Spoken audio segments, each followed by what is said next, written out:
तो पीछे के क्लास में जो मेरा बातचीत हुआ था, वो बातचीत हुआ था कि हम रॉबिन्सन क्रूसो के बारे में बता करके कि वो क्या बोले थे, 16 वर्षों तक वो जंगल में रहे थे, उसके बाद व्यक्ति से मिले थे, वो सब चीज अच्छा से बता दिए थे और उम्मीद है कि आपको समझ में आया होगा।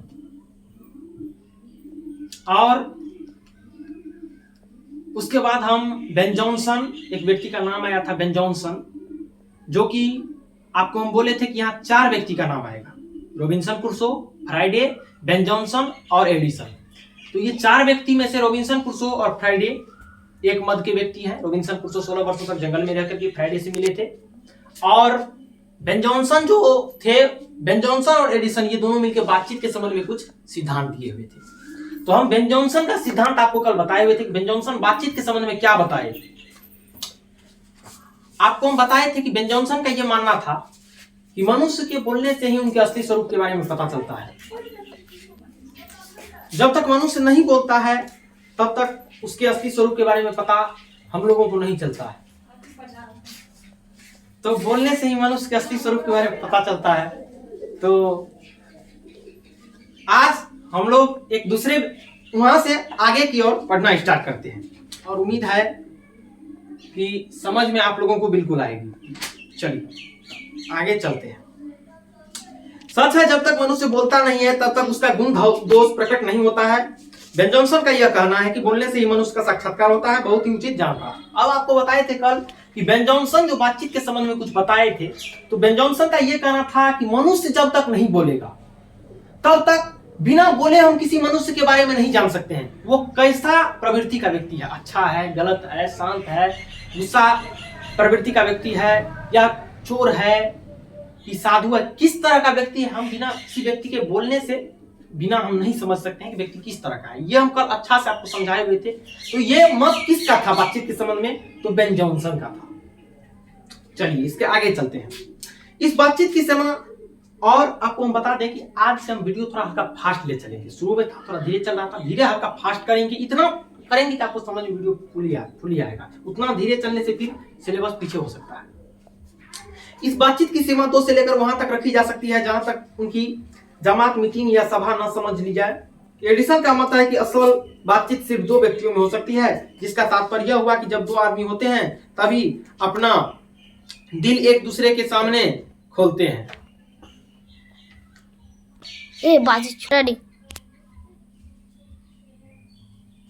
तो और देखिए अब एडिसन का क्या मत है। एडिसन का मत है कि असली बातचीत सिर्फ 2 व्यक्तियों में हो सकती है, जिसका तात्पर्य हुआ कि जब 2 आदमी होते हैं तभी अपना दिल एक दूसरे के सामने खोलते हैं। जब 3 हुए तब वह 2 की बात कोसों दूर गई, कहां भी है कि 6 कानों में पड़ी बात खुल जाती है। दूसरे या किसी तीसरे आदमी के आ जाते ही या तो वे दोनों अपनी अपनी बातचीत से निरस्त हो बैठेंगे या उसे निपट मूर्ख अज्ञानी समझ बनाने लगेंगे। देखिए बेन जॉनसन जो व्यक्ति थे, हम इससे पहले चर्चा किए थे। बेन जॉनसन का क्या कहना था? बेन जॉनसन का यही कहना था कि मनुष्य के बोलने से उनका असली स्वरूप के बारे में पता चलता है। और हम उतना बार अब नहीं बताएंगे, हम बहुत बार पीछे बता चुके हैं कि बेन जॉनसन क्या कहना था, क्या उसका अर्थ निकलता है। ये सब हम बहुत अच्छे से पीछे का वीडियो में भी आज भी चर्चा कर चुके हैं। अब एडिसन का समझिए।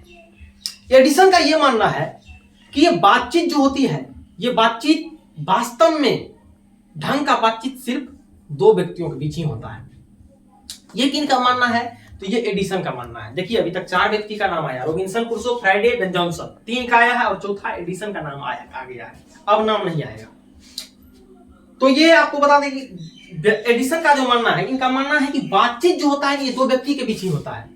कभी भी ढंग का बातचीत हमेशा 2 व्यक्ति के बीच ही होता है। इनका ये कहना है कि जब 2 व्यक्ति बातचीत करते हैं तभी वह एक दूसरे के सामने अपना दिल खोलते हैं। कहने का ये मतलब एडिसन का कि जब 2 व्यक्ति बातचीत करते हैं तो इस बातचीत के इस क्रम में मान लीजिए अपना सुख दुख ये उनको बोलेंगे, अपना सुख दुख वो इनको बोलेंगे।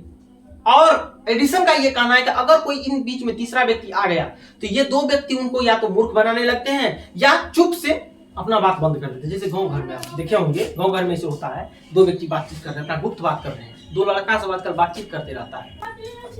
तो इनका जो मतलब कहना था, देखिए आजकल होता क्या, जैसे गांव में मान लीजिए लड़का से बातचीत करता है, 2 लड़का बातचीत कर रहा है, 2 लड़की बातचीत कहीं अलग कर रही है अपना जो होता है। तो आप देखे होंगे कि जैसे बातचीत कोई कर रहा है, अगर वहां आप चले जाइएगा तो दोनों बातचीत को बंद कर देगा। गुप्त कोई बात है, बात बंद कर दिया, बात करना बंद कर देगा, और वो तीसरा को बुड़बक बनाने लगता है, या कुछ उससे दूसरा तरह का खोल देता है, अपना कोई दूसरा मैटर में बात करने लगता है। अपना दूसरा मैटर पे बात कर रहा था, लेकिन जब तीसरा व्यक्ति वहां चले गया तो वो अलग हो जाता। तो आप लोग को समझ, ये भी आपको आया होगा, आप समझते होंगे कि बात, तो यही जो इससे बातचीत हुआ। तो आप भी जानते होंगे कि बातचीत दो व्यक्ति के बीच एक गुप्त बातचीत होता है। तो एडिसन का यही कहना था कि बातचीत, जो असली बातचीत होता है वो दो ही व्यक्ति के बीच होता है, दो से अधिक व्यक्ति के बीच असली बातचीत नहीं होता है। समझे एडिसन का क्या कहना था? चलिए अब आगे पढ़ते हैं।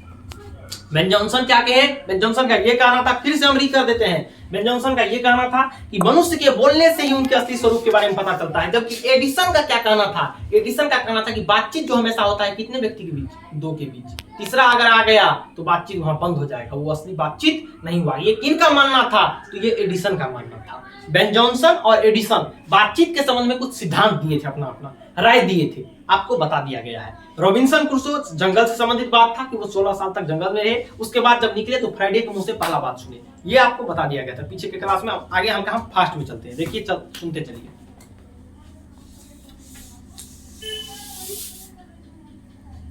जैसे गर्म दूध और ठंडे पानी के दो बर्तन पास पास साट के रखे जाए तो एक का असर दूसरे में पहुंच जाता है, अर्थात दूध,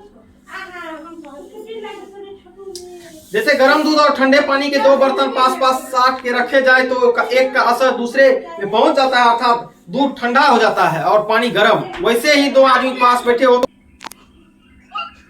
तो अर्थात दूध ठंडा हो जाता है और पानी गर्म। वैसे ही दो आदमी पास बैठे हो तो एक का गुप्त असर दूसरे पर पहुंच जाता है, चाहे एक दूसरे को देखे भी नहीं, तब बोलने को कौन कहे। एक के शरीर की विद्युत दूसरे में प्रवेश करने लगती है। जब पास बैठने का इतना असर होता है तब बातचीत में कितना अधिक असर होगा, इसे कौन न स्वीकार करेगा।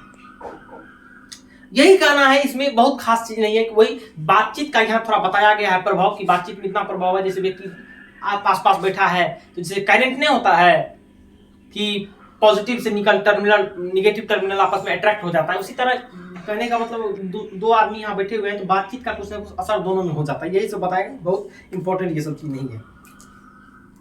अस्तु अब इस बात को तीन आदमियों के साथ देखना चाहिए। मानो एक त्रिकोण सा बन जाता है, तीनों चित्त मानो तीन कोण के हैं और तीनों की मानववृत्ति के प्रसरण की धारा मानो उस त्रिकोण की तीनों रेखाएं हैं।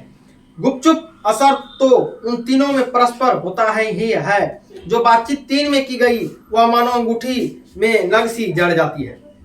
उपरांत जब चार आदमी हुए तब बेतक कुल्फी को बिल्कुल स्थान नहीं रहता, खुल के बातें न होगी। जो कुछ बातचीत की जाएगी वह फॉर्मेलिटी, गौरव और संजीदगी के लक्ष्य से सनी हुई होगी। चार से अधिक की बातचीत तो केवल राम रमोबल कहलाएगी। अब देखिए ये कहना है कि देखिए हम भी जानते हैं कि ये यहाँ ये लेखक का मानना है कि बातचीत दो व्यक्ति के बीच तो बहुत अच्छा होता है, लेकिन जब तीन व्यक्ति आ गया तो बातचीत कोई गुप्त नहीं होगा। वहां फॉर्मेलिटी एक बातचीत हो रही है, संजीदगी हो रही है, अलग बात है, लेकिन बातचीत का वो रस्म जो दो व्यक्तियों में हो रहा है वो कहीं ना कहीं तीन व्यक्तियों में नहीं होता है। यहाँ लेखक का ये मानना है। और यहाँ एक इंपॉर्टेंट आ रहा है राम रमोबल, और बहुत इंपॉर्टेंट ये क्वेश्चन भी पूछा जाता है। चार से अधिक की बातचीत तो केवल राम रमोबल। देखिए राम रमोबल क्या है? जब बातचीत चार से अधिक व्यक्ति के बीच होने लगता है तो इसी बातचीत के इसी तौर तरीके को राम रमोबल कहा जाता है। बातचीत जब चार से अधिक व्यक्ति के बीच में आपस में होने लगता है तो इसे बातचीत करने की यह तरीका राम रमोबल कहलाती है। उसे हम संलाप नहीं कह सकते, संलाप वार्तालाप नहीं हुआ, वो राम रमोबल हो गई बातचीत करने की कला।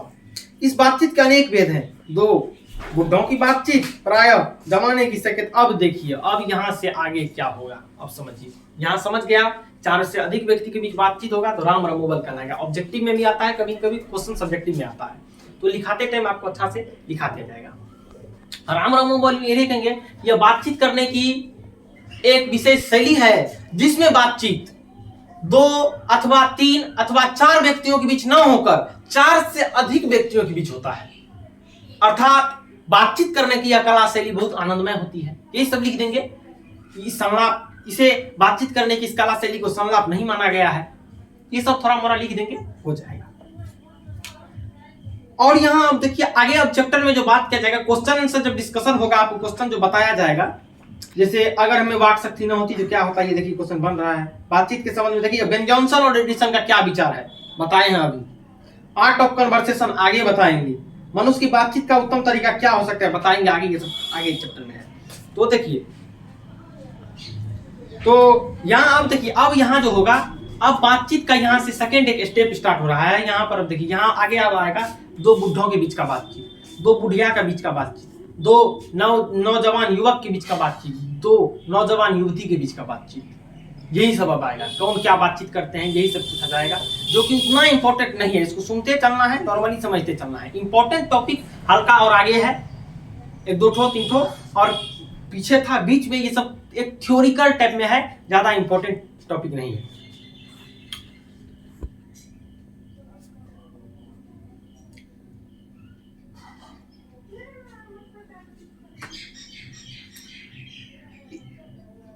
दो बुढ़ों की बातचीत पराया जमाने की शिकायत पर हुआ करती है। वे बाबा आदम के समय की ऐसी दस्तान शुरू करते हैं जिसमें 4 सच तो 10 झूठ।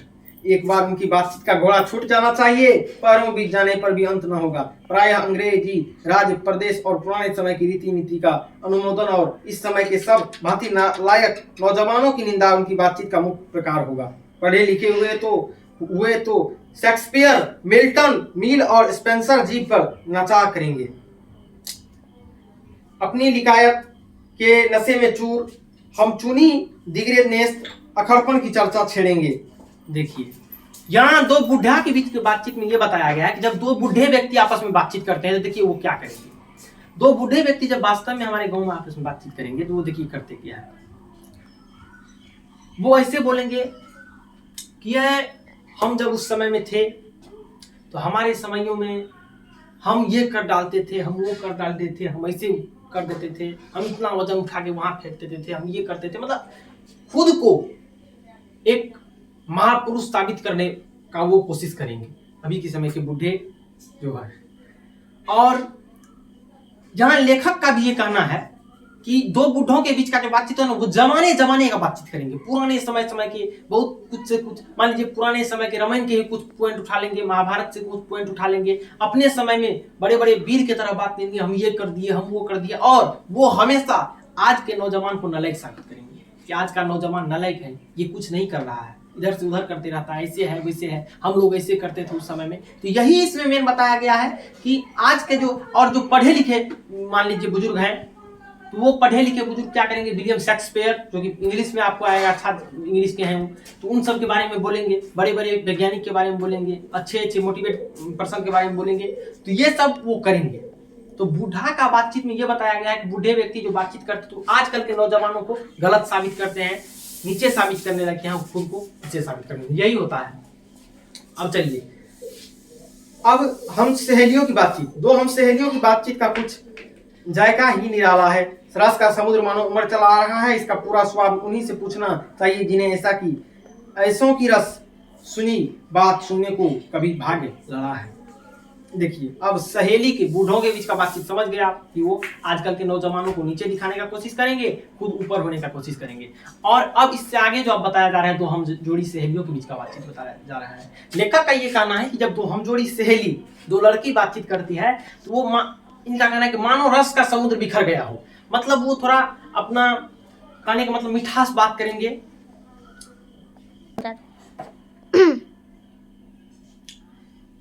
तो मतलब कि दो सहेली के बीच का जो बातचीत होगा थोड़ा मिठास पूर्ण होगा। जैसे कहने का मतलब वो इसके बारे में, थोड़ा उसके बारे में, वो उन सहेली के बारे में बोलेगी, वो उन सहेली के बारे में बोलेगी, वहां के बारे में बोलेगी, यहाँ के बारे में, मतलब कि थोड़ा थोड़ा कॉमेडियन बात सब भी बीच में होगा। और लेखक का यह मानना है कि जब दो सहेली के बीच बातचीत होती है तो समुद्र के रस की तरह बिखरने लगता है। तो हम अभी के वीडियो में इसको यहीं पर रखते हैं। जस्ट अगला पार्ट का जो वीडियो रिलीज होगा उसमें यहाँ से आगे चलेगा। चैप्टर देखिए थोड़ा लंबा है, इसलिए थोड़ा समय लगा, समझाने वाला चैप्टर है। तो अगर आपको वीडियो अच्छा लगा हो, देखिए वीडियो समझ में आया है तो वीडियो को कृपया लाइक और एक सब्सक्राइब जरूर कीजिए। अगर हम आज भी फिर बोलते हैं समझ में आया तब ये लाइक कीजिएगा। समझ में अगर नहीं आ रहा है, किसी तरह की वीडियो में त्रुटि है समझने में, तो लाइक मत कीजिए। अगर समझ में आया तो ईमानदारी बनता है एक लाइक और एक सब्सक्राइब जरूर कीजिए। धन्यवाद।